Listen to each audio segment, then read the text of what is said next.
Ang kwento ngayong hapon na ang pagmamahal ay hindi nasusukat sa sakit na kaya mong tiisin. Hindi kahinaan ang lumaya at lumaban dahil ang tunay na pagmamahal hindi ka dadalhin sa kapahamakan. Mga kapuso, ngayong Sabado, may espesyal na karakter kaming isinama sa ating kwento. Siya po ang ating Mystery Wisher. Ang kwento ng kanyang buhay ay may hawig o pagkakatulad sa napanood yung kwento. Nahulaan niyo na ba kung sino ang ating Mystery Wisher? Napanood niyo na siya kanina. Sino kaya siya? Tama kaya ang hula niyo, mga kapuso? Ang Mystery Wisher natin ngayong hapon ay ang napakasipag na all-around barangay staff na si Maria Fe. Sa 5 taong paglilingkod ng araw ni Maria Fe sa barangay, ay maraming gawain na ang napagkatiwala sa kanya. Una ay ang pagiging hardinera, kaya napapanatili ni Maria Fe na maaliwalas at malinis ang kapaligiran sa kanilang barangay. Gusto ko kasi na makakita ng halaman din talaga kasi nakaka-enhance ng pakiramdam. Pagtapos ng araw siya sa gawain sa labas, ay tumutulong naman siya sa loob ng opisina ng barangay. Simula nung nagkaroon ng sunog sa amin, dahil kulang ng manpower, ang nangyayari parang ako yung nagiging messenger din. Sa kabila ng lahat ng serbisyong nagagawa ni Maria Fe para sa iba, hindi mo iisipin na siya rin mismo ay may mga personal na pangangailangan na nahihirapan din siyang tustusan. Iniinda na niya ang panlalabo ng kanyang paningin na nagiging balakid na rin sa pang-araw-araw niya na pagkilos. Siguro sa sobrang pagod ko, puyat na rin. Tapos nagmamadali ako umuwi. Hindi ko siya napansin, yung truck sa likuran ko. Hindi niya ako nakita kasi malaki siya. Sa labo ng paningin ko talaga. Subalit kahit anumang pagsubok ang dumating, ay laban lamang daw si Maria Fe. Ito ay dahil sa kanyang mga anak na kinakailangan pa siya.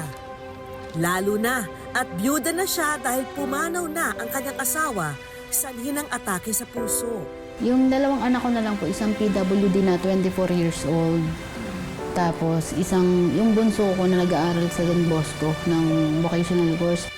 Matinding hamon ng araw kay Maria Fe ang sitwasyon ng kanyang anak na si James.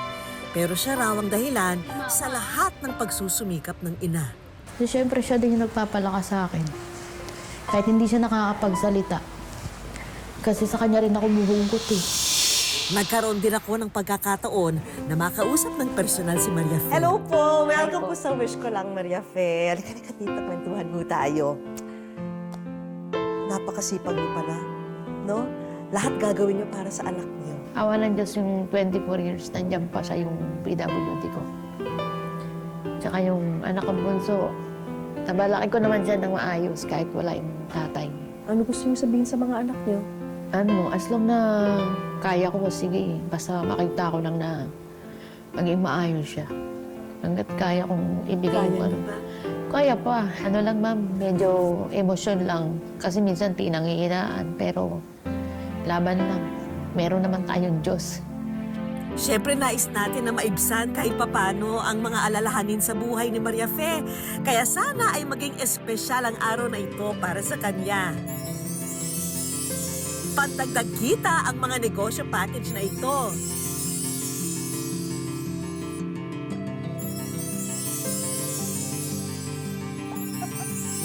May mga gamit din sa bahay para mas maging komportable kayong mag-iina. Dahil matagal na niyang iniinda ang kanyang paningin, ipinasuri na namin ang mata ni Maria Fe. Masaya kasi bago na yung salamin ko, tsaka malinaw na yung paningin ko. Meron din tayong tulong medikal para sa kanyang anak na si James. At syempre, tulong pinansyal mula sa aming programa.